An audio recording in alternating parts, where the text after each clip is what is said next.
એવું બની શકે આજનું આ સુંદર મંગલ પ્રભાત આ મૃત્યુલોક ઉપર, પૃથ્વી ઉપર કેટલાય જીવ શરીરોની જીવનની યાત્રાનો અંતિમ પડાવ હો.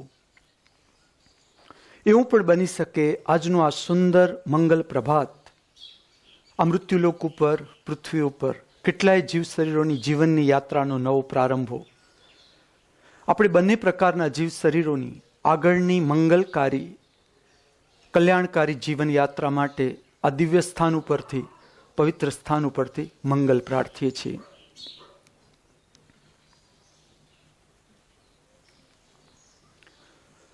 ધ સ્કૂલ ઓફ ડિવાઇન આર્ટ્સમાં નૃત્યનો આધ્યાત્મ, ધર્મ સાથેનો સંબંધ, એ જ વિષયમાં આજે આગળ વાત કરીશ. જ્યારે હું ભરતનાટ્યમ નૃત્યશાસ્ત્રનો અભ્યાસ કરતો હતો કે હું ધર્મ સાથેનો ભરતનાટ્યમનો સંબંધ શોધવાના પ્રયત્નમાં હતો.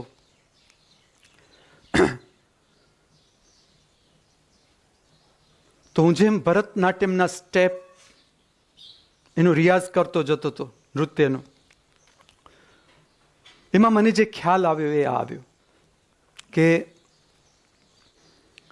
જ્યારે કોઈ પણ વાત ધર્મ સાથે જોડાતી હોય તો એટલો જ એનો અર્થ છે કે આપણી જે બહિર્મુખી થયેલી શક્તિ છે, બહારના જગતમાં રોકાયેલી શક્તિ છે, એને કઈ રીતે અંતર્મુખી બનાવવી, અંદરની તરફ વાળવી અને અંદરના જગતથી પરિચિત થવું. આ કોઈ ધર્મનો મૂળભૂત, ધર્મ સાથે જ્યારે કોઈ પણ વાત જોડાય ત્યારે એની મૂળભૂત ઉદ્દેશ હોઈ શકે.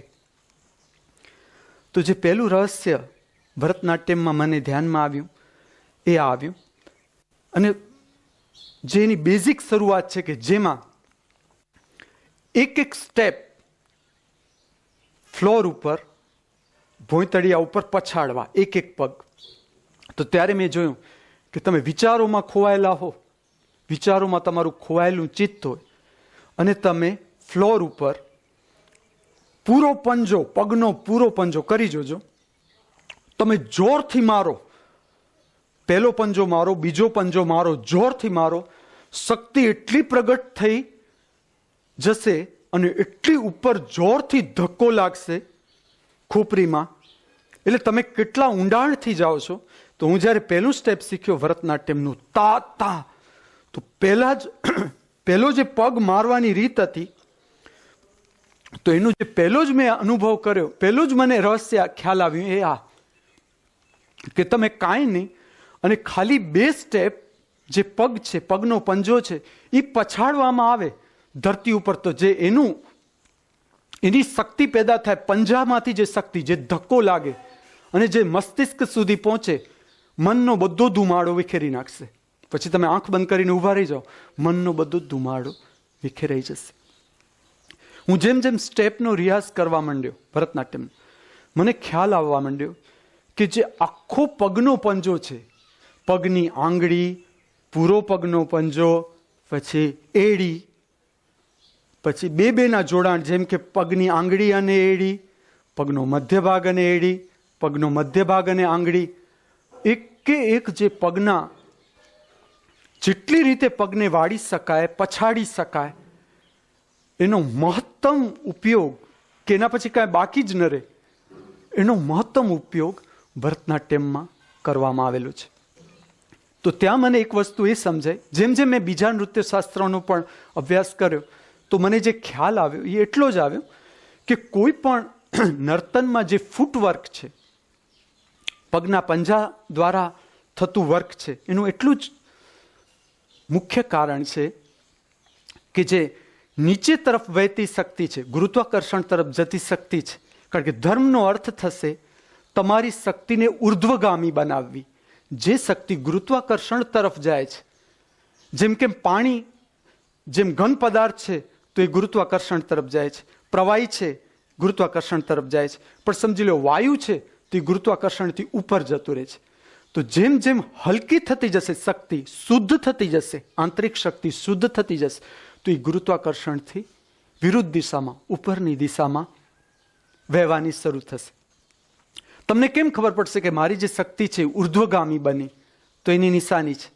જ્યારે શક્તિ અધોગામી છે, તમારી અંદર કામ, વાસના, ક્રોધ, ઈર્ષ્યા, તિરસ્કાર, કંટાળો, ચિંતા, અહંકાર, આ બધા ભાવ જે છે એ બતાવે છે કે તમારી શક્તિ ગુરુત્વાકર્ષણ તરફ જઈ રહી છે.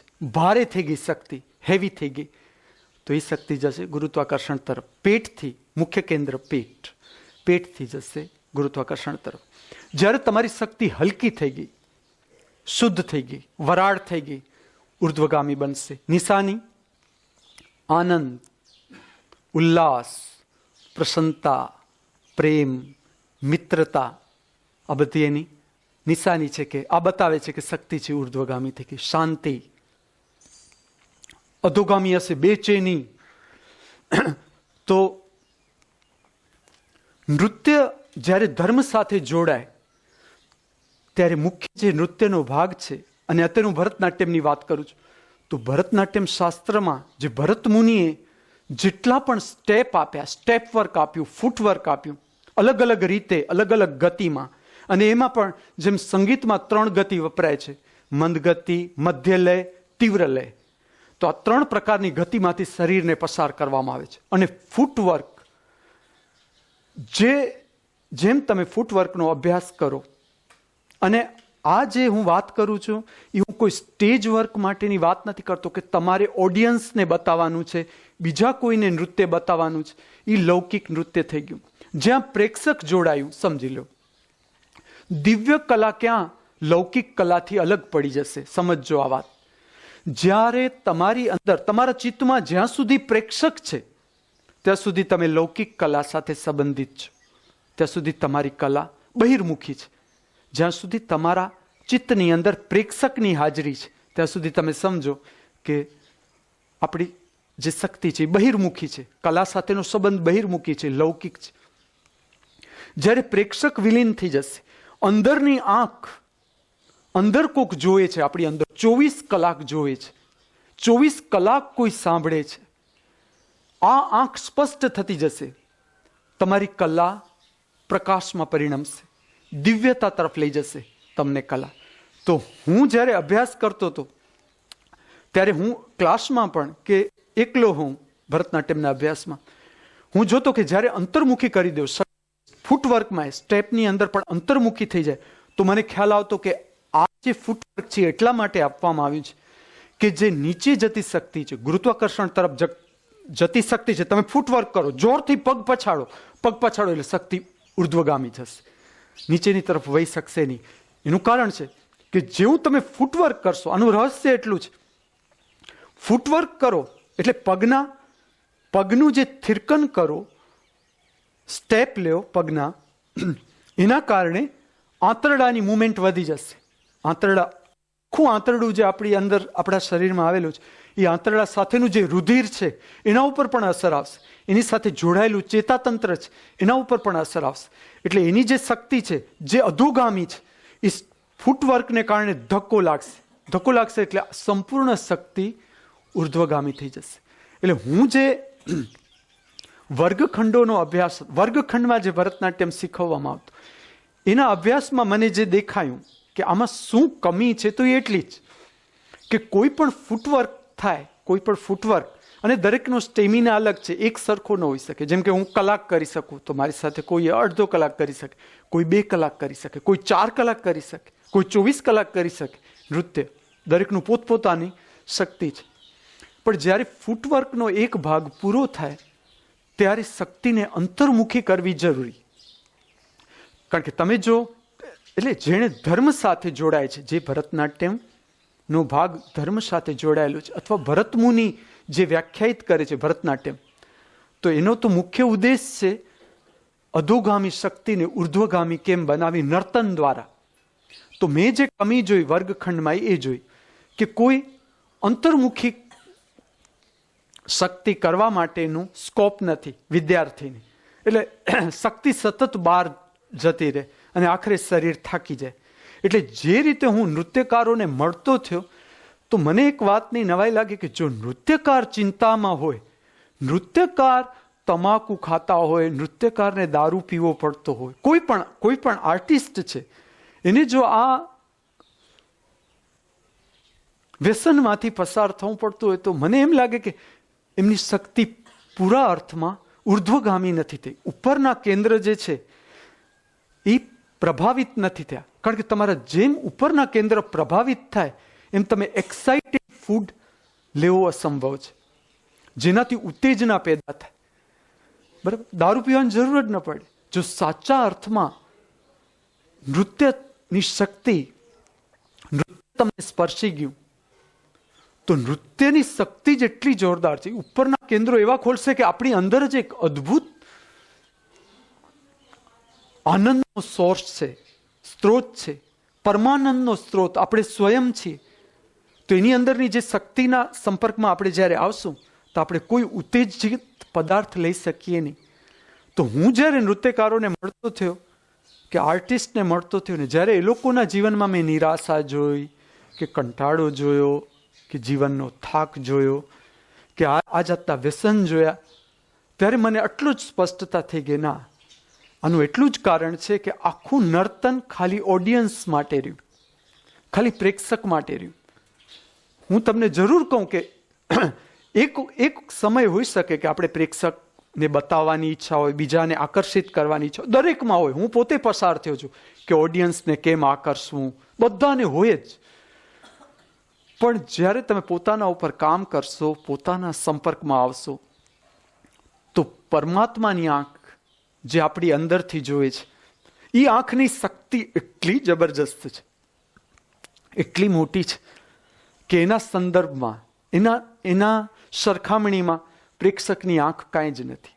અને હું તમને મારા અનુભવ કહું કે સમજી લો કે હું એક નૃત્ય લઉં છું, ઓડિયન્સ વાહ વાહ કરે છે, ઓડિયન્સમાં મારું નૃત્ય એકદમ જામી જાય છે, હું આમાંથી પસાર થયેલું, પણ મારું અંતઃકરણ છે ને એ કહી દે કે ના, મને સંતોષ ન લાગે અંદરથી કે ના, આ નૃત્ય ન થયું બરાબર. જેમ કે કાંઈ મેં ગાયું, ઓડિયન્સે વાહ વાહ કરી કે વાહ શું ગાયું, કેટલું મીઠું હતું, પણ જ્યારે હું મારું અંતઃકરણ જોઉં ને એમાં સંતોષ ન લાગે, મને ભૂલ સ્પષ્ટ થઈ જાય.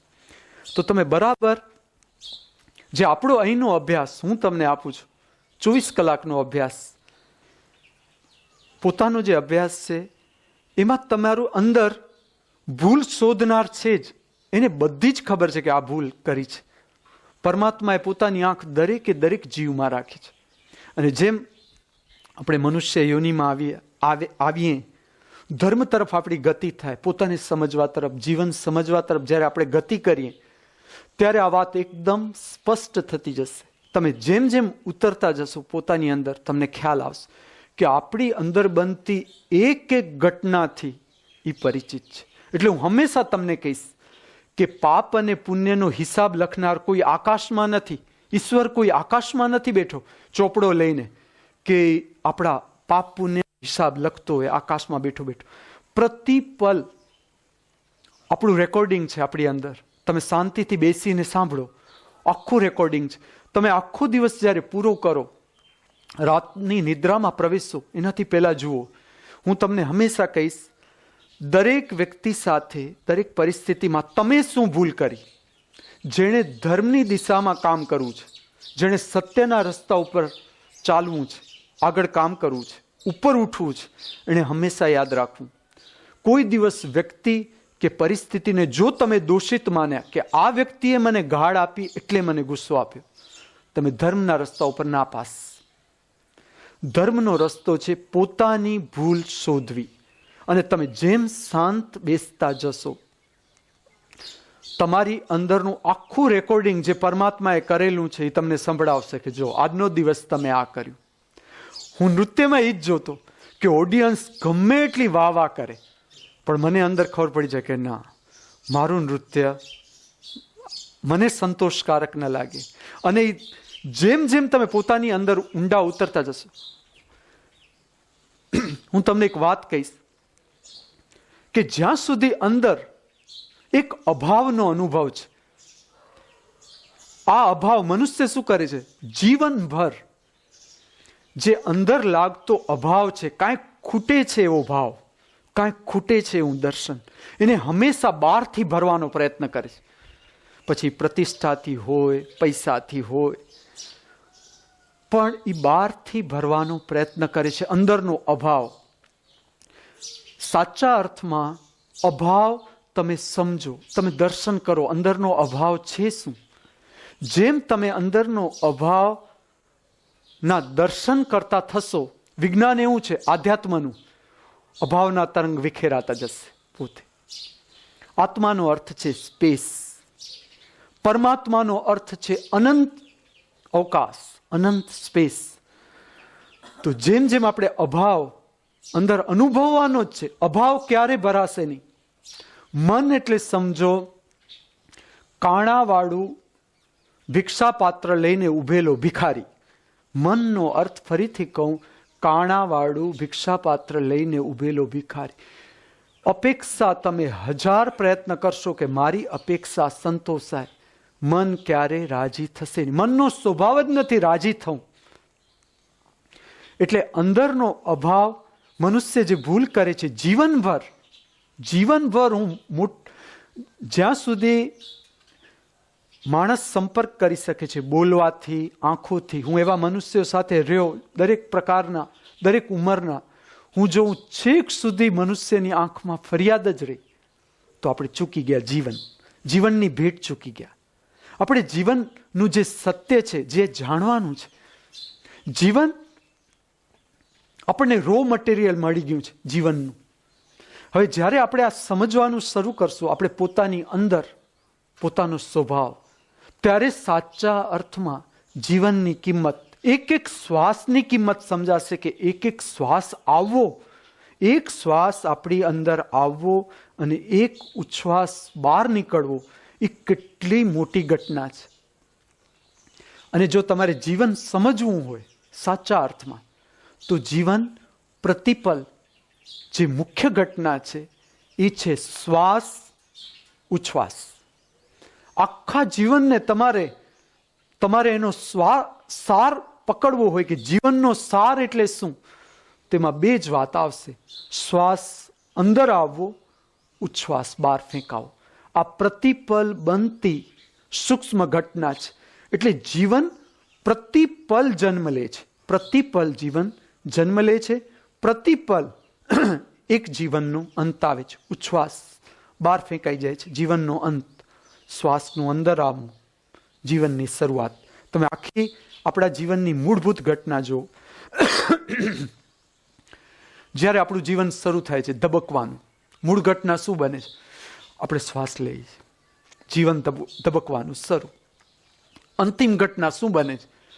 શ્વાસ બહાર રહી જાય છે. આપણે પ્રયત્ન કરીએ તો એ શ્વાસ અંદર આવતો નથી. જોજો, આ આપણું જીવનનો કુલ સરવાળો ગણીએ તો એ શ્વાસ ઉચ્છ્વાસ. હવે આખા જીવનની તમે રમત જુઓ તો કેવી રમત છે? તમારો શ્વાસ ઉચ્છ્વાસ જેટલો ઇમ્બેલેન્સ, અસંતુલિત, ઇરિધમિક, બેતાલ શ્વાસ ઉચ્છ્વાસમાં, તમારી જીવનમાં વિકૃત ભાવ વધારે, નકારાત્મક શક્તિ તમને ઘેરી લેશે. તમારે જ્યારે શાંતિ તરફ જવું છે ત્યારે શ્વાસ તમારો શાંત, ઊંડો, નાભી સુધી તમને સ્પર્શ કરતો હોવો જોઈએ. ત્યારે તમારી અંદર અદ્ભુત શાંતિ, ઉલ્લાસ, પ્રસન્નતા, પ્રેમ, ઉદારતા, આ એના નિશાની છે કે તમારો શ્વાસ પૂરેપૂરો ઊંડો, શાંત. તો જેમ જેમ આપણો શ્વાસ શાંત અને ઊંડો થશે, આપણી અંદર વિધાયાત્મક ભાવ વધશે. ભરત મુનિએ જે ભરતનાટ્યમમાં શ્વાસ સાથેનું કામ હતું એ આ કે શરીરને પહેલા રિધમિક કરો, શરીરને પૂરેપૂરું નચાવો. અને મેં કાલે પણ વાત કરી તમારી સાથે કે ભરતનાટ્યમનો અર્થ છે આખા શરીરની એન્ગ્યુલર મુવમેન્ટ, આખા શરીરની. તમે હાથ છે તો જેટલી રીતે હાથની આંગળીઓ વાળી શકાય, જેટલી રીતે હાથને વાળી શકાય, એ બધી જ રીતે હસ્તને પ્રગટ કરવામાં આવે છે ભરતનાટ્યમને. બધી જ રીતે, 1 હાથ, 2 હાથ, ગરદનને જેટલી રીતે ફેરવી શકાય બધી જ મુવમેન્ટ બતાવેલી છે. આંખોને જેટલી રીતે ફેરવી શકાય, આંખોની એક્સરસાઇઝ જે મેં ગઈકાલે તમને બતાવી, બધી જ એક્સરસાઇઝ ભરતનાટ્યમમાં બતાવેલી છે. ગરદનની, ચેસ્ટની, કમરની, નીચે પગની, થાઈની, આખું શરીર પૂરેપૂરું પ્રજ્વલિત કરવાની રીત આપી એમના શિષ્યોને. અને આ શિષ્યો કોઈ સ્ટેજ વર્કિંગ માટે ન હતા. સમજો આ વાત. આ જે બધા જ શિષ્યો હતા એ સંન્યાસીઓ હતા. આખી જે ઘટના બની ભરતનાટ્યમની મૂળભૂત ઘટના, નૃત્ય દ્વારા પરમાત્માને પ્રાપ્ત કરવો. પરમાત્માનો અર્થ, જ્યારે હું પરમાત્મા બોલીશ, હું કહીશ અનંત અવકાશ. પરમાત્મા કોઈ સ્વરૂપ નથી. પરમાત્મામાં સ્વરૂપે આવી ગયું અને સ્વરૂપ રહિતતા પણ આવી ગઈ. અનંત અવકાશ. તો ભરત મુનિએ જે એના શિષ્યોને જે નૃત્ય શાસ્ત્ર આપ્યું એ અર્થમાં આપ્યું કે નૃત્ય દ્વારા તમે શરીરને પ્રજ્વલિત કરો. તમારી અંદરથી જે પ્રમાદ છે, આળસ છે, એને વિખેરો. હું તમને કહું, શરીર સ્વયં સંચિત શક્તિ. રૂપિયા પૈસા નહીં, તમારી ધન દોલત નહીં. આપણી ધન દોલત જે છે એ આપણી પાસે સ્વયં. આપણે જો તમે આપણું શરીર શું છે, તમે શરીર આપણું વપરાતું જ નથી. આપણે જન્મ્યા, શરીર મળ્યું, આપણે મૃત્યુ થાય, એમને એમ શરીર જતું રહ્યું આગમાં. હું તમને કહું કે સાચા બુદ્ધ છે, પ્રબુદ્ધ વ્યક્તિ છે, એનું તમે શરીર જોજો. તમને જો ચાન્સ આગળ મળ્યો હોય કે હવે પણ મળે, તો તમે પ્રબુદ્ધ વ્યક્તિનું શરીર પૂરેપૂરું વપરાયેલું, કે એનાથી આગળ વાપરી ન શકાય શરીર. એનાથી આગળ પછી શરીર રહેવું સંભવ નથી. પ્રબુદ્ધ વ્યક્તિનું શરીર કઈ જાતનું શરીર છે કે જેટલો શરીરનો ઉપયોગ થઈ જાય, પૂરેપૂરું પ્રજ્વલિત થઈ ગયું શરીર, કે એનાથી આગળ પછી શરીર વાપરવું સંભવ નથી. બસ પતી ગઈ. શરીર લિમિટેડ છે. શરીરથી તમે ક્યારે અજરામર ન થઈ શકો. જ્યાં સુધી શરીર છે, મૃત્યુ છે જ. જીવનનું સત્ય આપણે ચૂકી જઈએ છીએ આ જ, કે મૃત્યુ છે જ. જ્યાં સુધી આપણે શરીર સાથે આપણો સંબંધ છે, ત્યાં સુધી આપણી સમાપ્તિ નક્કી જ છે. મનનો અહંકાર આ માનવા તૈયાર નથી. આપણા જીવનનું દુઃખ એટલું જ છે. આપણા જીવનનું દુઃખ શું છે કે જે જ આ ઘટના બને છે એ ન બનવી જોઈએ, અને એ બને છે. તમે જો જીવનની એક ઘટના, જીવનના એક આયામ પછીની ઘટના આપણા હાથની વાત નથી. એ ઘટના બને છે, આપણે કહીએ ન બનવી જોઈએ. આપણો રેઝિસ્ટન્સ ચાલે છે, આપણી ફાઇટિંગ ચાલે છે અસ્તિત્વ સાથે, કે આ ઘટના ન જ બનવી જોઈએ. કે આ મારો પ્રેમી હતો, આ મારી પ્રેમિકા હતી, તો એ મરવી ન જ જોઈએ, એને રોગ ન જ થવો જોઈએ. આપણી ફાઇટિંગ ચાલે છે અંદરથી. પણ જીવનનું સત્ય સત્ય જ. ગમે એટલી આપણે ફાઇટિંગ કરીએ, તમે જો મૃત્યુ મનુષ્યના, આખરે આપણે હારી જ જઈએ છીએ. કારણ કે આટલું મોટું અસ્તિત્વ. આપણી જે ભૂલ છે એ એટલી જ છે કે જીવનનું તથ્ય છે શું, જીવનનું સત્ય છે શું. શું કામ આપણા જીવનમાં આનંદ નથી? જેમ જેમ આપણે જીવનમાંથી પસાર થઈ, જેમ જેમ આપણે મૃત્યુ તરફ આગળ વધીએ છીએ, આપણી ઉંમર મોટી થતી જાય છે, તો આપણી અંદર આનંદ, ઉલ્લાસ, પ્રસન્નતા, ઉદારતા, પ્રેમ, નિર્ભયતા, શ્રદ્ધા, વિશ્વાસ વધતા કેમ નથી? આ અભ્યાસ છે જીવનનો. અને આ કોઈ રેડીમેડ જવાબ જ નથી. આજે હું તમને જવાબ આપી દઉં કે ચલો તમારી શક્તિ ઉર્ધ્વગામી નથી થઈ એટલે તમને સંતોષ નહીં થાય. કારણ કે તમે મૂળભૂત તમારા સ્વભાવને પ્રાપ્ત ન કરો, પરમાનંદને પ્રાપ્ત ન કરો, અનંત અવકાશ છે એને પ્રાપ્ત ન કરો, તમે સ્વયં પરમાત્મા ન બનો, ત્યાં સુધી ફરિયાદ જીવનની ચાલુ જ રહેશે, દુઃખ ચાલુ જ રહેશે. તો જે ભરત મુનિનો પ્રયાસ હતો કે નૃત્ય દ્વારા પરમાનંદ કેમ પ્રાપ્ત થઈ શકે, પરમાનંદમાં સ્થિર કેમ થઈ શકાય, એ અર્થમાં એણે આખું નૃત્ય શાસ્ત્ર આપ્યું. તો જ્યારે એણે નૃત્ય શાસ્ત્ર એના શિષ્યોને આપ્યું, તો એનું મૂળભૂત રહસ્ય હતું કે શરીર પ્રજ્વલિત કરો.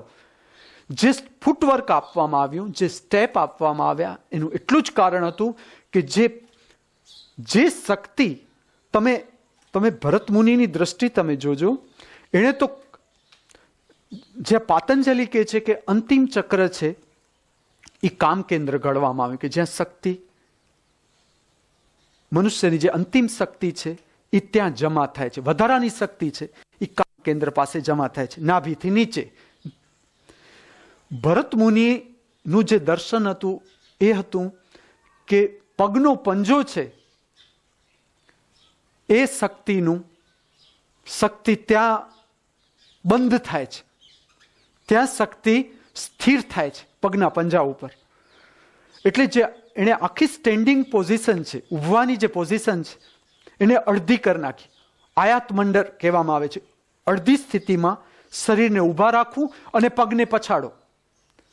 એટલા માટે કે કામ કેન્દ્રથી એ નીચે શક્તિ છે, કામ કેન્દ્ર સાથે જોડાયેલી જરૂર છે. કોઈ પણ આપણે જ્યારે કર્મ સમજો કે આપણી શક્તિ જ્યારે બેહોશીમાં આપણે કર્મ કરીએ છીએ, જ્યારે આપણે હોશ નથી, આપણી અંદરનું હોશ ચૂકાઈ જાય છે, સમજી લો તમારી શક્તિ આવી ગઈ કામ કેન્દ્ર ઉપર. તમે જેવા જાગી ગયા, તમારું જાગરણ આવ્યું કે હા હું સૂતેલો હતો, વિચારોમાં ખોવાયેલો હતો, ભાવમાં ખોવાયેલો હતો. જેવો તમને ખ્યાલ આવ્યો કે તમે ખોવાયેલા હતા, તમારી શક્તિ સીધી કામ કેન્દ્રમાંથી કૂદકો મારીને ત્રીજા નેત્ર ઉપર. તો જ્યારે જ્યારે તમને દિવસમાં ખ્યાલ આવે છે કે હું અજાગૃત હતો, વિચારમાં ખોવાયેલો હતો, તમારી શક્તિનો સ્પર્શ થયો ત્રીજું નેત્ર. અને આ સહજ ઘટના છે, બધા સાથે બનતી ઘટના. હું તો ખાલી સ્પષ્ટ કરું છું તમને.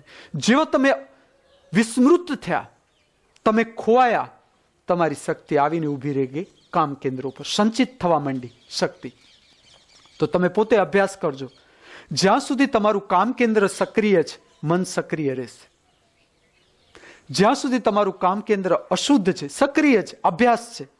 હું તમને એમ નથી કહેતો કે કામ કેન્દ્ર શુદ્ધ થઈ જવું જોઈએ આજે ને આજે, એમ નથી કહેતો. શુદ્ધિ માટેની રીત છે તમારો અભ્યાસ. પરમાત્માની આંખની સિદ્ધિ ખોલી જવા દો, તમે વચ્ચેથી નીકળી જાઓ, આપણે વચ્ચેથી નીકળી જઈએ. પરમાત્માએ આપેલું શરીર, પરમાત્માની આંખ અશુદ્ધિ હોય તો એને આપેલી છે આંખ, શુદ્ધ કરે તો પડવા દો કામ કેન્દ્ર. તમે પરમાત્માની આંખના પેદા થાય છે, કામના પેદા થાય છે, એના ઉપર પડવા દો. ધીમે ધીમે ધીમે જે વાસનાની શક્તિ છે, એ શક્તિ જ બ્રિજ બની જશે, પુલ બની જશે પરમાત્માની આંખ સુધી પહોંચવાનું. તો જે ભરત મુનિની દ્રષ્ટિ હતી એ હતી કે જો આ રીતે ફૂટવર્ક આપવામાં આવે, જે લોકો માટે નૃત્ય સહજ છે, જે લોકોની અંદર નૃત્યનું પ્રાગટ્ય સહજ છે, એ લોકો જો આ પ્રકારનું નૃત્ય કરે તો જે કામ કેન્દ્રની શક્તિ છે, કે જે કામ કેન્દ્રમાં રોકાયેલી બંધાયેલી શક્તિ છે, નીચે તરફ જતી શક્તિ છે, એ પ્રજ્વલિત થશે, એ હલકી થશે, શુદ્ધ થશે. અને શુદ્ધ થશે એટલે જે રીતે બાષ્પ છે એ કેમ જમીન છોડીને ઉપર નીકળી જાય છે, એ રીતે ગુરુત્વાકર્ષણથી વિરુદ્ધ દિશામાં શક્તિ જઈ શકે. એટલા માટેનું ફૂટવર્ક આપવામાં આવ્યું. એટલે મેં પછી પણ જેટલા નૃત્ય શાસ્ત્રોનો અભ્યાસ કર્યો, મેં જોયું કે જે ભરતનાટ્યમ છે એ જેટલા નૃત્યો છે એનો બેઝિક સાર હોય તો એ બધું જ ભરતનાટ્યમમાં આવી જાય છે. પૂરેપૂરું આખું શાસ્ત્ર કે એમાં બધા જ પ્રકારની, જેમ કે ચાલવાની રીત, કેટલી રીતે ચાલી શકાય. આ તો તમે બધા હું જે નાનો હતો ને ત્યારે હું આ જ અભ્યાસ કરતો કે ચાલ આપણે કેટલી રીતે કરી શકીએ. કે ચલો પગના પંજા ઉપર ચાલીએ, એડી ઉપર ચાલીએ, ઊંધા ચાલીએ, સીધા ચાલીએ. તો જેટલી ચાલવાની રીત છે, બધી જ ચાલવાની રીત ભરતનાટ્યમમાં બતાવેલી છે કે આટલી રીતે ચાલી શકાય. હાથ છે એ નીચેથી ઉપર કઈ રીતે ઉપાડી શકાય, કેટલી રીતે ઉપાડી શકાય, બધી જ રીતો. પગ છે તો પગની ઉપરની સ્થિતિ કેટલી રીતે લઈ શકાય, આડી અવડી, કેટલી રીતે પગ ઉપાડી શકાય, ગુમાવી શકાય, બધી જ રીતો બતાવેલી છે. એટલે જેને આપણે કહીએ શરીરનું જેટલો ઉપયોગ કરી શકાય. હું તમને ભરત મુનિની જે દ્રષ્ટિકોણ આપીશ નૃત્ય, એ માત્ર કે તમારી ક્ષમતા પ્રમાણે તમે જ્યારે નૃત્યમાં ઉતરો ત્યારે તમારું જે એક ક્ષણે જેટલી શરીરની તમારી ક્ષમતા છે, તમે પૂરેપૂરું શરીર વાપરો. જો આ બધું કહેવાનું કારણ એટલું છે કે જો ત્યાં સુધી તમને ખ્યાલ નહીં આવે, જેમ કે ચાલના પ્રકાર, તો આપણે જે નોર્મલ ચાલતા હોય એ જ ચાલતા હશે. પણ જ્યારે તમે ચાલ અલગ રીતે કરો, જેમ કે પગના આંગળીઓ છે કે અંગૂઠા છે એના ઉપર તમે ચાલો, એડી ઉપર ચાલો, જો તમારે આનું જે મન કેમ બદલાય શરીરની સ્થિતિ સાથે એનો અભ્યાસ કરવો હોય તો તમે પહેલા ઊભા રહી જાઓ. ઊભા રહી જોઈ લો મન શું ચાલે છે, અંદર વિચાર શું ચાલે છે, ભાવો શું ચાલે. તમે ચાલવાનું શરૂ કરો. તમે રૂમના એક ખૂણાથી બીજા ખૂણા માં તમે પગના પંજા ઉપર ચાલીને જો, પછી આંખો બંધ કરીને જો મન શું કહે છે, વિચાર શું કહે છે. તમે હિલ ઉપર ચાલીને જો મન કેવું ચાલે છે, કેવા વિચારો છે, તરંગો બદલાઈ જશે. જેમ શરીરની સ્થિતિ બદલાશે, મન બદલાઈ જશે, વિચાર બદલાઈ જશે, ભાવ બદલાઈ જશે. એટલે ભરત મુનિએ જોયું કે જે અંદરના અશુદ્ધ ભાવો છે, વિકૃત ભાવ છે, એટલે સુધી કે એમાં વિકૃત ભાવોનો ઉલ્લેખ છે. વિકૃતિ બતાવવાની એ રીતો છે. જેમ કે ચહેરો છે તો ચહેરો મુખ્ય કેન્દ્ર છે ભાવનું. તો પ્રેમનો ભાવ છે, ક્રોધનો ભાવ છે, કંટાળાનો ભાવ છે, ચિંતાનો ભાવ છે, ઈર્ષ્યાનો ભાવ. તો જે ભાવ આપણે અજાણપણે કરીએ છીએ, ખ્યાલ નથી કે ઈર્ષ્યા થાય છે, કે આપણી અંદર ક્રોધ આવી ગઈ, કે આપણે વાસનામાં જતા રહે, તો એણે ભક્તોને પોતાના ભાવથી પરિચિત કરવા માટે ભાવનું વિજ્ઞાન આપ્યું ભરતનાટ્યમમાં, કે કેટલી કેટલી રીતે ભાવ વ્યક્ત કરી શકાય. ચલો, જેમ કે ઈર્ષ્યા પેદા કરવી છે, તમે ઈર્ષ્યા કેવી રીતે લાવશો? ચહેરા ઉપર. હવે જો તમે જ્યારે ઈર્ષ્યાનો અભ્યાસ કરશો કે ચહેરા ઉપર ઈર્ષ્યા આમ આવે, કે ક્રોધ આમ બતાવાય, તો જ્યારે તમે ક્રોધમાં આવશો ને, મેં પોતે અનુભવેલું, જ્યારે તમે ક્રોધમાં આવશો ને ત્યારે તમે જોડાશો એની સાથે કે ભરતનાટ્યમમાં મેં ક્રોધ આમ બતાવ્યો હતો. કારણ કે એનું રેકોર્ડિંગ હોય અંદર, તો તમારી અંદરની આંખ ખુલી છે તો કમ્પેરિઝન થાય કે અત્યારે જે મેં દાંત કચકચાવ્યા, મેં જ્યારે ભરતનાટ્યમનો અભ્યાસ કર્યો ત્યારે એમાં દાંત, એટલે એમાં અનંત રીતો બતાવેલી છે. એટલે કેટલી કેટલી રીતે બધાની. કારણ કે જો હું વર્ગખંડમાં ભરતનાટ્યમનો અભ્યાસ કરતો, મૂળભૂત રીતે ભરતનાટ્યમ હતું મંદિર. મંદિર એટલે તમે સમજો કોઈ પણ ધર્મસ્થાન, તમે મને પૂછો, હું કહું એરોડ્રામ. એરોડ્રામ એટલે જ્યાંથી પ્લેન ઉપડે છે. હવે જો પ્લેન ઉપડ્યું જ નહીં તો એરોડ્રામ કહેવાય કે? બરાબર. એટલે ધર્મસ્થાન ઉપરથી જો તમારા જીવનની ગતિ ન થઈ, તમે આનંદ, ઉલ્લાસ, પ્રસન્નતા, ઉદારતા, પ્રેમ અનુભવ્યો નહીં, જે સ્થાન ઉપર જ્યાં તમે વિસ્તારના સંપર્કમાં ના આવ્યા, તમે સમજો તમારું એરોડ્રામ હજી બન્યું જ નથી, તમારું પ્લેન ઉપડ્યું જ નહીં.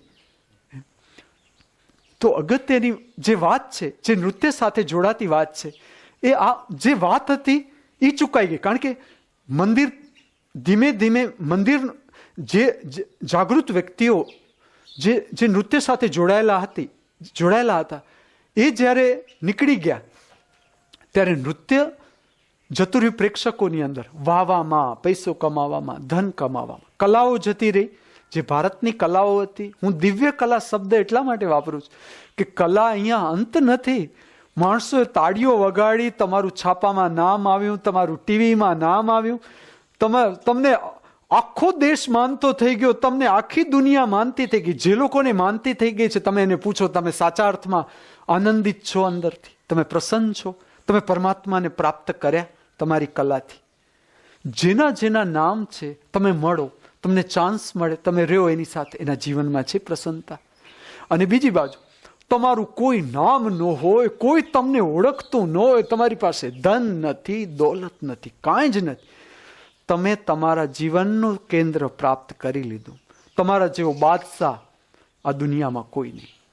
અને જો તમે જેને બાદશાહ કયા, એ બધા જ બુદ્ધ, મહાવીર, એકે બેંકની ચોપડી કાંઈ ખિસ્સામાં રાખીને ફરતા નથી. બુદ્ધ કે ચાલો મારું બેંક બેલેન્સ એટલું, ને મહાવીરે તો, બુદ્ધ તો હજી કદાચ રાખી હોય તો ખબર નહીં, કપડાં પહેરતા હતા. મહાવીરે તો એ નહીં, ચલો કે મારું તો કાંઈ નહીં, હાલ લઈ લો, તમે શું લેવાના, હાલો શું લઈ શકશો? ચલો, અસ્તિત્વ સાથેની ચેલેન્જ કે હાલો શું લઈ શકીશ તું મારી પાસે? તું જે લઈ મેં તને આપ્યું, લે. તો આ પરમ ધન તમે જો આપણે ભૂલી ગયા. હું વર્ગખંડમાં જ્યારે હું ભરતનાટ્યમનો અભ્યાસ કરું, મારી અંદર બધું દર્શન આવે. પછી હું જ્યારે ભરતનાટ્યમ સાથે જોડાયેલા ગુરુઓ સાથે વાત કરું, શિષ્ય જે લોકોએ કામ કર્યું એમની સાથે વાત, તો મને એક બ્લોકેજ લાગે કે ના, આ એ સ્થાન નથી કે જેના ઉપર હું ભરતનાટ્યમ વિશે બોલી શકું. કારણ કે એ લોકોએ તો શું કર્યું, મંદિરથી આર્ટ આવી ગઈ સ્ટેજ ઉપર, તો હવે એ સ્વરૂપને સાચવવું પડે. એમાં ખોટું નથી, એમાં હું એમ નથી કહેતો કે આ ખોટું થાય છે, ખોટું નથી. કારણ કે હંમેશા જ્યારે કોઈ પણ સત્ય પ્રગટ થશે ત્યારે એને સાચવનાર જે વર્ગ હશે એ જડ હશે, અને એના દ્વારા જ સચવાઈ રહે. જેનું પ્લેન ઉડી જ ગયું એ કાંઈ થોડું થોથા લઈને બેસશે કે આ ઈસુએ કીધું એ સાચું છે, કે કૃષ્ણએ કીધું એ સાચું છે, કે મોહમ્મદે કીધું, એ તો નીકળી જ ગયા. એમને તો મળી જ ગયું પરમ ધન, એ શું કામ પાછળ રોકાયેલા રહે, એ તો નીકળી ગયા. પણ જે ન નીકળ્યા અને હંમેશા બનશે, કારણ કે બધા કાંઈ એકી સાથે પ્લેન ન ઉડી જાય. અસ્તિત્વની રમત છે કે એના દ્વારા સચવાયેલું રહેશે, અને એ સાચવશે ત્યારે જ એના પછીનાને આ વાત મળશે કે આવા રહસ્યો હતા. જો જ્યારે હું જ વર્ગખંડમાં જઈને હું કામ કરતો હતો ભરતનાટ્યમ ઉપર, તો મને ખ્યાલ, હું રોજ જાઉં, હું કંઈક નવું જ પ્રાપ્ત કરીને આવું. રોજ હું ફૂટવર્ક કરું, એનું એ જ હું ઘણી વાર છે ને, હું તમને મારી વાત કરું, હું જ્યારે નૃત્ય સુદર્શનમ પ્રક્રિયામાં એક જ રચના હું લઉં કે ચલો 3 દિવસ, 7 દિવસ, 15 દિવસ, મહિનો, ત્યારે એકવાર મને એમ થાય તમારી સાથે, મને એમ થાય પછી આ લોકો બહુ જ આનાથી ભારે થઈ જશે ચિત્ત, પણ એવું નથી. મેં મારો રિયાઝ કરીને મેં જોયું છે કે એકનો એક જ સ્ટેપ શીખું રોજ, કારણ કે વર્ગખંડમાં તો જ્યાં સુધી એના નિયમો છે કે તમે જ્યાં સુધી એ લેવલ પ્રાપ્ત ન કરો સ્ટેપનું, ત્યાં સુધી તમને આગળનું આપવામાં આવે નહીં. તો ભરતનાટ્યમ છે એને આખું ફ્રેમવર્ક કરેલું તૈયાર છે. કોઈ પણ નૃત્યશાસ્ત્ર, જેમ કે કથક છે તો કથકનું ફ્રેમવર્ક તૈયાર છે કે આમ જ હોવું જોઈએ. પછી તમે કુચીપુડી લો તો કુચીપુડીનું ફ્રેમવર્ક તૈયાર જ છે કે ના, એ આમ જ હોવા જોઈએ, આના સ્ટેપ એ આમ જ પડે. જેમ કે ભરતનાટ્યમ છે તયુમ તતા, તો એ આમ જ થવું જોઈએ, તાતય તત્તય તો એ આમ જ થવું જોઈએ. એમાં તમે બીજી રીતે કરવા જાઓ તો એ ન ગણાય. પણ હું જે વાત કરું છું એ ધર્મ સાથે જોડાયેલા નૃત્યની વાત કરું છું. હું સ્ટેજ વર્ક તો ચાલે જ છે, અને હું ક્યારે કોઈ વાતનું રિપીટેશન નહીં કરું. તમે ચેક કરજો આ વાત. હું શું ખૂટે છે એ હું તમને બતાવી દઈશ. હું એને આ કહું છું જે સંન્યાસીઓ છે, જે ધર્મના રસ્તા ઉપર, સત્યના રસ્તા ઉપર ચાલે છે, તો એ લોકો માટેનું જે નર્તન છે, હું તમને કહું કે જ્યારે તમે તમારી સાધનામાં ઉતરો છો ને તમને એમ લાગે કે મારી કોઈ જીવનમાં ગતિ નથી, કે થાક વધતો જાય છે, કંટાળો વધતો જાય છે, ચિંતા, તો હું તમને કહું તમે ઉતરો. નૃત્ય સંગીત અદ્ભુત ખજાનો છે, કલાઓ અદ્ભુત, જે ભારતની કલાઓ છે એ કલાઓ કોઈ બીજાને આકર્ષવા માટેની કલાઓ છે જ નહીં, તમારા પોતાના માટેની કલાઓ છે કે તમે તમારા જે અંદરનું પ્રાગટ્ય છે, તમારી અંદરની જે સંભાવનાઓ છે પ્રગટ થવાની, એના માટેની કલાઓ છે. તો મારો જે સંપર્ક છે તમારી સાથેનો, અથવા હું તમને જે ભરત મુનિના રહસ્ય કહું છું એ આ અર્થમાં કહું કે ભરત મુનિને કોઈ એવો રસ નથી કે તમે સ્ટેજ ઉપર જાઓ, ઓડિયન્સ ભેગું કરો. સ્ટેજ વર્ક સાથે ભરત મુનિને કોઈ લેવા નકા દેવા.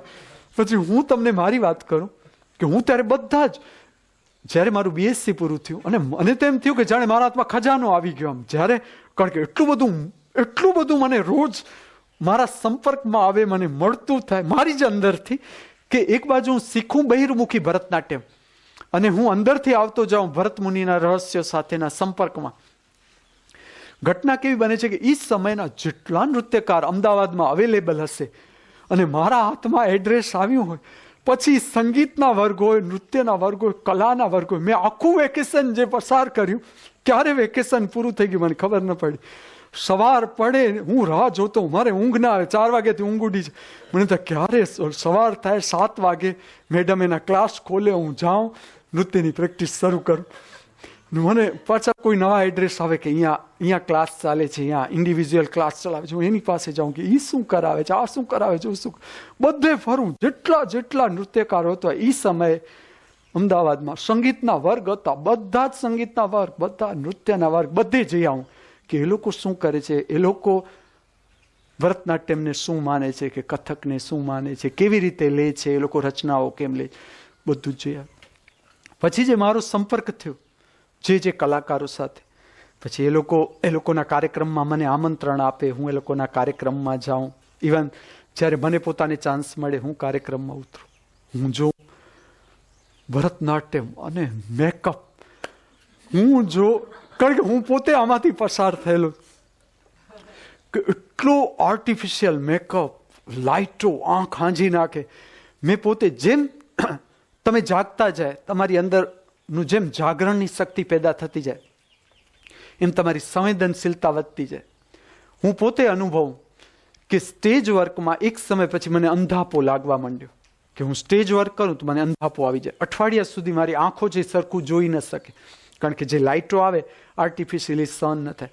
કારણ કે મારે મૂળભૂત રીતે મન દીવાનો પ્રકાશ જ ફાવે, દીવો. આના સિવાય મને પ્રકાશ ન ફાવે. એટલે એક સમય પછી મને જો ફાવે તો એ દીવાનો પ્રકાશ, પણ જો મારી આંખ સામે બહુ લાઇટોના પ્રકાશ રાખવામાં આવે તો મને અંધાપો શરૂ થઈ જાય. એમ દિવસે મને દેખાવામાં તકલીફ પડે કે રાત્રે તકલીફ પડે, અંદર લાઇટનો જે જાય આવે એમાં તકલીફ પડે. તો હું જોઉં સ્ટેજ વર્કમાં મારે પોતાની આ સ્થિતિ થઈ ગઈ. એટલે હું બીજા કલાકારોને મળું કે એ લોકો શું કરે છે, કેમ કરે. પછી જેનું મેકઅપ, એટલો બધો મેકઅપ કરવામાં આવે, ત્યારે મને અંદરથી એમ થાય કે ભરત મુનિ મેકઅપ આપી શકે? ભરત મુનિ છે મેકઅપ. પછી હું એની અંદર જે રજૂ કરનારી રચનાઓ છે એમાં હું આર્ટિફિશિયલ ભાવ હોય, જેમ કે બોલાવાનો ભાવ છે, તો આ જાતના જે ભાવ હું જોઉં તો મને એમ થાય કે ભરત મુનિએ આ રીતે ભાવ આપ્યા છે. આમ પણ આ જે એક પ્રક્રિયા છે એ પ્રક્રિયા રેચન પ્રક્રિયા સાથે જોડાય છે. જે શરીરની અંદર ભાવ છે પણ ભાવની અભિવ્યક્તિ નથી. હવે દરેકને તો નેચરલ ભાવ આવશે નહીં, અંદરથી નેચરલ. તમે જોજો કે ઘણાનો કંઠ હશે વગર પ્રેક્ટિસે એમને એમ જ મીઠો જ લાગશે. તમને કંઠથી ગાશે તો મીઠો લાગશે. ઘણા રિયાઝ કરશે તો આપણને એમ થશે કે ક્યારેય બંધ કરે. બરાબર. એટલે જે ભરત મુનિની દ્રષ્ટિ હતી આ દ્રષ્ટિ હતી કે અંદર છુપાયેલો ભાવ છે, જેમ કે પ્રેમનો ભાવ, તો એ સપ્રેસ ન રહેવો જોઈએ, એ બહાર નીકળવો જોઈએ, એની અભિવ્યક્તિ મળવી જોઈએ. તો જો આ જાતની રચના હોય પ્રેમની તો એમાં પ્રેમનો ભાવ પ્રગટ થશે, કે પોતાના પ્રેમી સાથેનો જે ભાવ છે એને બોલાવવાનો ભાવ છે એ પ્રગટ થશે તો એ અંદરનું રેચન થશે ભાવનું, તો ભાવ શુદ્ધ થશે. અલગ અલગ ભાવ છે, જેમ કે ક્રોધ કરવાનો ભાગ છે, યુદ્ધ બતાવે છે નૃત્યની અંદર, તો જે અંદર ક્રોધનો ભાવ છે તો એ ક્રોધનો ભાવ વ્યક્ત થઈ જશે તો મનુષ્ય હલકો થઈ જશે. તો આ જાતનો દ્રષ્ટિકોણ હતો. એટલે હું જ્યારે અભ્યાસ કરવામાં આવતો, હું કરતો જ્યારે અલગ અલગ એના જે પ્રાર્થનાઓ છે જેને કહેવામાં આવે છે, કોઈને શબ્દમ વર્ણમ, તો એમાં ખૂબ આર્ટિફિશિયલ કૃત્રિમ રીતે ભાવ વ્યક્ત કરવાના હોય. આંખો હોય તો એ આંખોને આમ જ બતાવવી પડે. તો મને એમ થાય કે એવું કે આંખો એટલે આમ જ બતાવાય. પણ પછી મને સમજાતું ગયું ધીમે ધીમે કે જે ભરતનાટ્યમ શાસ્ત્ર છે એની જે ફ્રેમવર્ક આજે છે ભારતની અંદર, કે આજે જે ફ્રેમમાં કામ કરે છે કલાકારો, એને તો સાચવવું જ પડે, એમાં કાંઈ ખોટું નથી. તો જ એના રહસ્યો સચવાયેલા રહે. કે જો મેં પકડી જ લીધા ને, જે આ જ નૃત્યશાસ્ત્ર કામ ચાલતું હતું તો એમાંથી મને ખ્યાલ આવી જ ગયો, એ લોકોએ જે સાચવી રાખ્યું છે તો મને એમાંથી પ્રકાશ મળી જ ગયો કે ના, આ રહસ્યો આ રીતે છે, ભરતનાટ્યમ આ રીતે છે. તો હું પોતે સ્ટેજ વર્ક કરતો, મને એમ થાય કે ભરત મુનિ થોડો એવો મેકઅપ આપે કે હવે જો ત્યારે હું પરિચિત નથી. આ જ્યારે હું તમને વાત, જ્યારે મારી અંદરથી મને પ્રશ્ન થાય છે કે ભરત મુનિ કાંઈ મેકઅપ આપે પોતાના શિષ્યોને, ત્યારે હું એ વાતથી પરિચિત નથી કે નૃત્યશાસ્ત્ર છે, ભરતનાટ્યમ છે, એ મંદિરથી સ્ટેજ ઉપર આવેલી કલા છે. બાલા સરસ્વતી હતા કે જેણે નૃત્યશાસ્ત્રને સાચવવા માટે, એમનો દ્રષ્ટિકોણ બહુ ઊંચો હતો કે જે ભરતનાટ્યમ માત્ર મંદિર સુધી સીમિત રહ્યું તો જે મનુષ્ય છે એ પરિચિત નહીં થાય ભરતનાટ્યમથી. કારણ કે મંદિરોમાં અમુક જ વ્યક્તિઓ એલાઉડ છે, અમુક જ વ્યક્તિઓ આવી શકશે, અમુક જ રજૂ કરી શકે, એવા ત્યારના નિયમો હતા. તો એમનો દ્રષ્ટિકોણ હતો કે ના, ભરતનાટ્યમને બહાર લઈ આવો, સ્ટેજ ઉપર લઈ આવો તો બધા મનુષ્ય એનાથી પરિચિત થતા જશે, બધા એની અંદર ઉતરી શકશે. કોઈ પણ વર્ણ કે એની કોઈ પણ ભેદભાવ વગર, નાત જાતના ભેદભાવ વગર બધા જ જાણી શકશે. જો મંદિરમાં રહ્યું તો મંદિરમાં એક લિમિટેશન હતું કે આ જ પ્રકારનો વર્ગ છે આ શીખી શકે. તો એમનો દ્રષ્ટિકોણ ઊંચી હતો કે ભરતનાટ્યમને બહાર લાવી દો તો બધા જ મનુષ્યો એનાથી પરિચિત થઈ શકે. તો પછી મને આ વાત ખ્યાલમાં આવી કે હા, આ સ્ટેજ વર્ક આપવામાં આવ્યું તો એમાં મેકઅપ જરૂરી છે. કારણ કે સ્ટેજમાં જેમ કે આંખોના ભાવ છે, ચહેરાના ભાવ છે, મેકઅપ વગર કરવામાં આવે તો લાઇટ ફેંકવામાં આવે ચહેરા ઉપર, ચહેરો બ્લેક થઈ જાય, દેખાય નહીં. એટલે કૃત્રિમ મેકઅપ કરો તો જ આ ભાવ અભિવ્યક્ત કરી શકાય. હું એટલે સુધી જોઉં કે જે કલાઓ મનુષ્યના ઉત્થાન માટે હતી, જે કલાઓ, હું તમને કહું, કલાની વ્યાખ્યા છે સા વિદ્યા કલા, વિદ્યા મીન્સ કલા, સા વિદ્યા યા વિમુક્ત. કલા એ કે જે મનુષ્યને સર્વ સંતાપથી મુક્ત કરે, અને ત્યારે જ એ કલા દિવ્ય કલા છે, દિવ્ય વિદ્યા છે. જ્યાં સુધી તમે એની જ ઈર્ષ્યા, તિરસ્કાર, એના જ દુઃખ, પીડા, સંતાપ જો જીવનમાં છે તો કલાએ કામ શું કર્યું? તો જે કલા મનુષ્યની શક્તિને ઉર્ધ્વગામી કરી શકે એના માટે કલા આપવામાં આવી, એના માટે ભરતનાટ્યમ આપવામાં આવ્યું. હું એ જોઉં, મેં અત્યાર સુધી મને દુઃખ પણ થાય ને હસવું પણ આવે.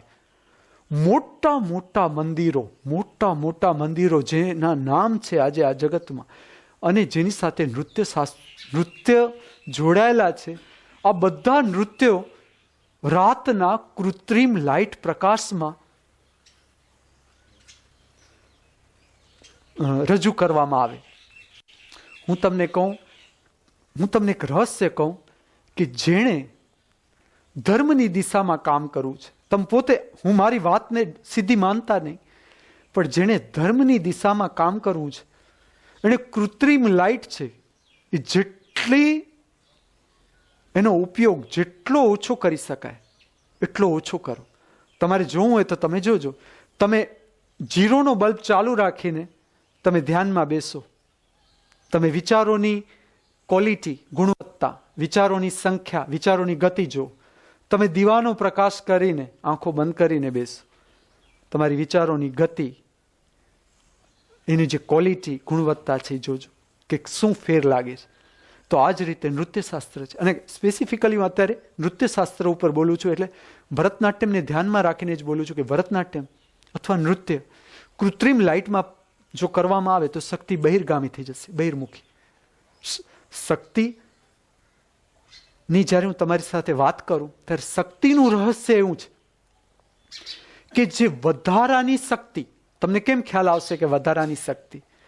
તો જે શક્તિ તમારી અંદર બોજીલ ભાવ પેદા કરે, કામના, વાસના, ક્રોધ, કંટાળો, ચિંતા, તિરસ્કાર, અહંકાર, લોભ, પ્રમાદ, આળસ, જે શક્તિ તમારા ઉપર હેવીનેસ પેદા કરે, ભાર પેદા કરે, એ વધારાની શક્તિ થઈ ગઈ તમારા માટે. તો આ વધારાની શક્તિને બહાર ફેંકી દેવી પડે. પણ જે વધારાની શક્તિ નથી, જે શક્તિ તમારા માટે ઉપયોગી છે, એ શક્તિને તમારે અંદર સાચવવી પડે. એ શક્તિનો ઉપયોગ છે નિસરણી તરીકે પરમાત્માની આંખ સુધી આપણે પહોંચવાનું છે. આપણે સ્વયં પરમાત્મામાં રૂપાંતર થવાનું છે. પરમાત્માનો અર્થ છે અનંત વિસ્તાર. આપણે સીમિત છીએ. જો આજે ખાલી હું જ છું, જે મારું મન છે એ સીમિત છે. આપણે બધા સીમિત ભાગમાં રોકાયેલા છે. એમાંથી આપણે અનંત તરફ ગતિ કરવાની છે. ધર્મ એ કલા છે કે જે આપણને સીમિત સ્થિતિમાંથી અનંત તરફ લઈ જાય છે, વિસ્તાર તરફ લઈ જાય છે.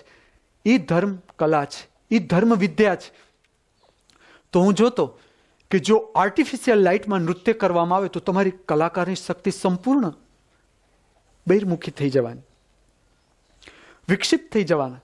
કલાકાર છે એટલે તમે કલાકાર સાથે રોકાઓ, પછી તમને ખ્યાલ આવશે કે ખરેખર આ નૃત્યકાર છે કયા લેવલ ઉપર પહોંચ્યો, કે આ સંગીતકાર છે, ચિત્રકાર છે, શિલ્પકાર છે, એણે પોતાની કલાથી શું પ્રાપ્ત કર્યું. અને સ્પેસિફિકલી હું જ્યારે ભરતનાટ્યમની વાત કરું છું, કે નૃત્યશાસ્ત્રની વાત કરું છું, તો આર્ટિફિશિયલ નૃત્યો છે જેણે પોતાની અંદર ઉતરવું છે, પોતાની અંદર નૃત્યના માર્ગથી ઉતરવું છે. એના માટેનો જે અગત્યનો સમય છે મારી રીતે એ ઉગતો સૂર્ય. મેં બધા જ સમયમાં નૃત્ય કરીને જોયું છે.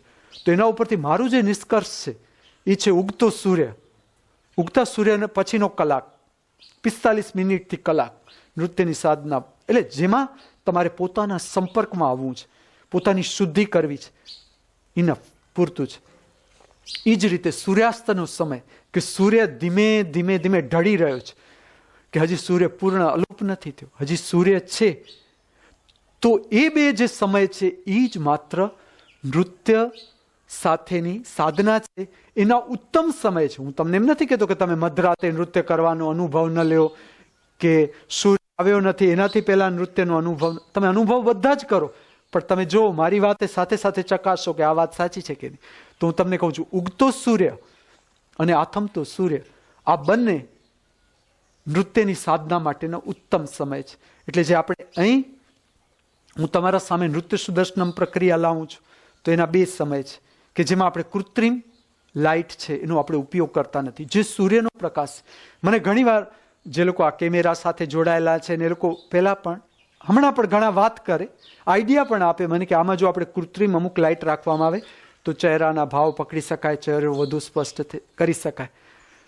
મારું કોઈ પણ અહીંનું નૃત્ય છે એ કોઈ પ્રેક્ષક માટે નથી કે હું તમને મારા તરફ આકર્ષવા માટે નૃત્ય સુદર્શનમ પ્રક્રિયા નથી. નૃત્ય સુદર્શનમ સમજો, નૃત્ય સુદર્શનમ પ્રક્રિયા છે તમારી અંદર નૃત્ય, તમારી અંદર જે કલાત્મક શક્તિ છે, ક્રિએટિવ એનર્જી છે, શક્તિનો જે આપણે જે વિધાયાત્મક ઉપયોગ છે.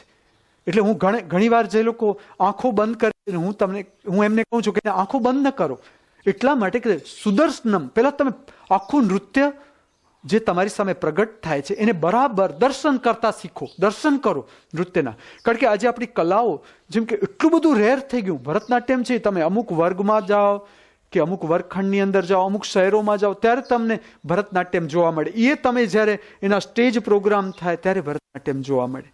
જ્યારે હું નૃત્ય મંદિર ખોલું છું મનુષ્ય માટે, કે મનુષ્ય નૃત્ય સમજતો થાય કે શું નૃત્યના રહસ્ય છે ધર્મ કે જે આપણે પોતાના જે અદ્ભુત રહસ્યો લઈને આપણે જન્મ્યા છીએ એ રહસ્યનો સોર્સ ખુલી જાય.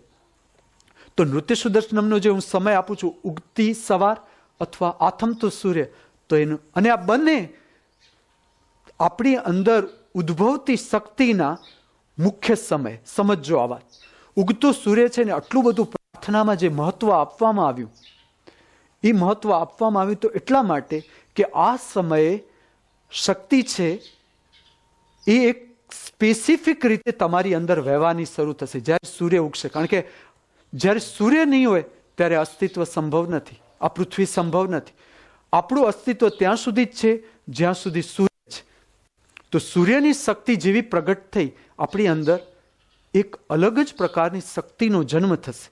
આ શક્તિ સાથે પ્રાર્થના જોડવામાં આવી, નૃત્ય સુદર્શનમ પ્રક્રિયા જોડવામાં આવી. એવી રીતે આથમતો સૂર્ય છે ત્યારે શક્તિ ચેન્જ થશે. કારણ કે રાત તરફ આપણે જઈએ છીએ, વિશ્રામ તરફ જાય છે પ્રકૃતિ, આખી શક્તિ ચેન્જ થઈ જશે, શક્તિનું ડાયમેન્શન ચેન્જ થઈ જશે.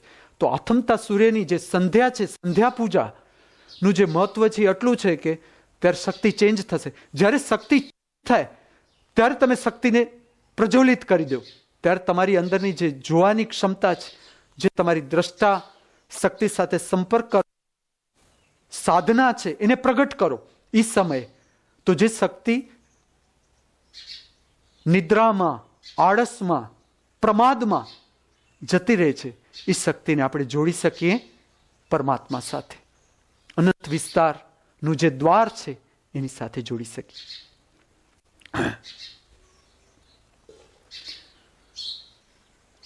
નૃત્ય સાથેની વાત અહીંયા પૂરી કરું છું.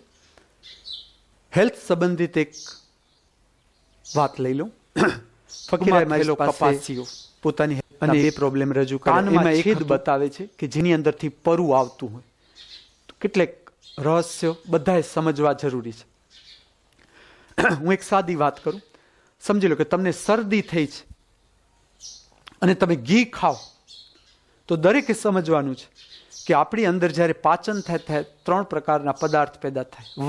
વાત મીન્સ વાયુ, પિત્ત મીન્સ પ્રવાહી, પિત્તનો અર્થ છે પ્રવાહી પેદા થાય. કફ મીન્સ સેમી સોલિડ પદાર્થ કે જે ઘન પણ નથી પ્રવાહી પણ નથી, આ કફ પેદા થાય. હવે સમજી લો કે તમને શરદી થઈ છે, તમે ઘી લેશો તો ઘીનું ડાયજેશન તમારી અંદર આપણું શરીર કફ પેદા કરે. શરદી થઈ છે ને તમે જો ઘી લેશો તો શક્તિ ખેંચી જશે વાયરસ જે આપણી અંદર પેદા થયો કફ, એના ઉપર જે વાયરસ જન્મ્યા છે એ વાયરસ આપણા ઘીની શક્તિ લઈ જશે અને વધુ કફ પેદા કરશે. તો એ આપણા દુશ્મનને આપણે જાણે શક્તિ આપતા હોય એવો અર્થ થઈ ગયો. તો તમારી હેલ્થ ખરાબ થતી જશે. હવે જ્યારે પગમાં તમને કપાસીઓ બતાવે, સ્પેસિફિકલી હું કપાસિયાની વાત કરું, કપાસીઓ બતાવે છે કે કોઈ પણ પ્રકારનો શરીરમાં ગાંઠ બતાવે છે, તો એનો એટલો જ અર્થ છે કે શરીરમાં એટલી વિકૃત શક્તિ વધી ગઈ, વિકૃત એનર્જી વધી ગઈ કે જે આ રીતે પ્રગટ થાય છે, અથવા તમને પસ નીકળવાનું શરૂ થયું, તો એનો એટલો જ અર્થ છે કે વધારાની શક્તિ છે, પણ વધારાની શક્તિને બીજો માર્ગ મળતો નથી, એનું ચેન્જ થતું નથી, ટ્રાન્સફોર્મેશન શક્ય નથી થતું, ઉપર ઉઠતી નથી શક્તિ, તો આ શક્તિ આવો સ્વરૂપ ધારણ કરી લેશે. તો પહેલું તો હું સમજાવું ડાયટ, કે જે કપાસિયા કે કાનમાંથી પરુ નીકળતું હોય તો તમારે ડાયટમાં એવી રીતે જવાનું કે એક તો તમે ડાયટ ભૂખ વગર લ્યો જ નહીં, ભૂખ દિવસમાં એકવાર ભૂખ પ્રજ્વલિત રીતે અનુભવો, એકદમ અનુભવો કે ભૂખ લાગી પછી તમે ડાયટ લ્યો. ડાયટ સિમ્પલ, ડાયટમાં લ્યો તમે જેટલું બાફેલું તમે ખાઈ શકો, કારણ કે જો તમારે એક હંમેશા વાત સમજવાની કે શરીરને શક્તિ જોઈએ કે જેનાથી તમે તમારું શરીર, તમે તમારું કામ કરી શકો, અથવા શરીરમાં તમે શક્તિનો અનુભવ કરી શકો, તમે બીમારી ન લાગવી જોઈએ, તો શરીરને એટલી શક્તિ જોઈએ કે તમે તમારું કામ સ્વસ્થતાપૂર્ણ કરી શકો, એટલો જ ડાયટ. અને ડાયટમાં હું જે સજેસ્ટ કરું છું એ ઘી વગરની રોટલી અને સબ્જી, ઓછામાં ઓછા તેલવાળી સબ્જી અને બાફેલા મીઠાવાળા ચણા સવારે, અને સાંજે સિમ્પલ ડાયટ ખીચડી કઢી. આ સમયમાં જેમ કે મીઠાઈ છે, કોલ્ડ ડ્રિંક્સ છે, બહારના જે ચવાણું છે કે જેને આપણે કહીએ નમકીન છે, બહારનું મસાલાવાળું નમકીન, આવી કોઈ પણ વસ્તુ લેવાની નહીં. સિમ્પલ રોટલી સબ્જી, ફ્રૂટ અને સાંજે પણ ખીચડી કઢી, બાફેલો ખોરાક શરીરમાં જવું જોઈએ. આ ખોરાકની વાત થઈ એક. પછી બીજું કે તમારો પગ છે રાત્રે એ પૂરેપૂરો સફાઈ થઈ જવી જોઈએ, પૂરેપૂરી, અને ખાસ કરીને અડધો પોણો કલાક નવશેકું જે પાણી હોય મીઠાવાળું એ પાણી અંદર બોળેલો રાખો. પછી આખા દિવસમાં રાત્રે પણ તમે લીમડાના પાન છે એ સવારે ઉગતો સૂર્ય થાય એટલે લગભગ 9 થી 10 વચ્ચેના સમયમાં તમે 10 થી 15 જેટલા લીમડાના પાન ડાયરેક્ટ ચાવી લો, એની આજુબાજુના કલાક સુધી કાંઈ પણ અંદર એડ ન કરો, એટલે લીમડો છે સ્કિન ઉપર પણ એટલી જ અસર કરશે, અંદર કોઈ પણ પ્રકારની વિકૃતિ છે આવી એને સાફ કરવામાં લીમડો મદદ કરશે, પણ એને સ્કોપ મળવો જોઈએ.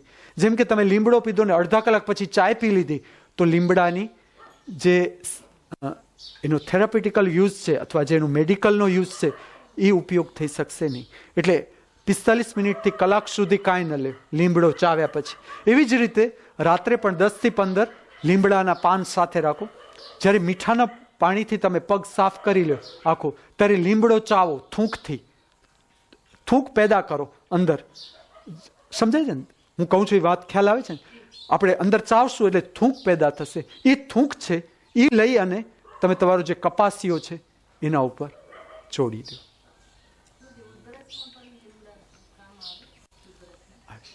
આજે હું કપાસિયા અને ઉધરસ ઉપર હું કાલે બોલીશ. આપણા જીવનની જે શેષ ક્ષણો આ મૃત્યુલોક ઉપર, પૃથ્વી ઉપર બાકી છે, એનો ઉપયોગ આપણે સૌ આપણા પોતાના કલ્યાણ માટે અને સર્વજીવોના કલ્યાણ માટે કરી શકીએ, એ ભાવના સાથે, એ પ્રાર્થના સાથે મારામાંથી જે બોલ્યા, તમારામાંથી જેણે સાંભળ્યું એ દ્રષ્ટા સ્વરૂપ પરમાત્માને હું મારા વંદન અર્પણ કરું છું. અસ્તુ.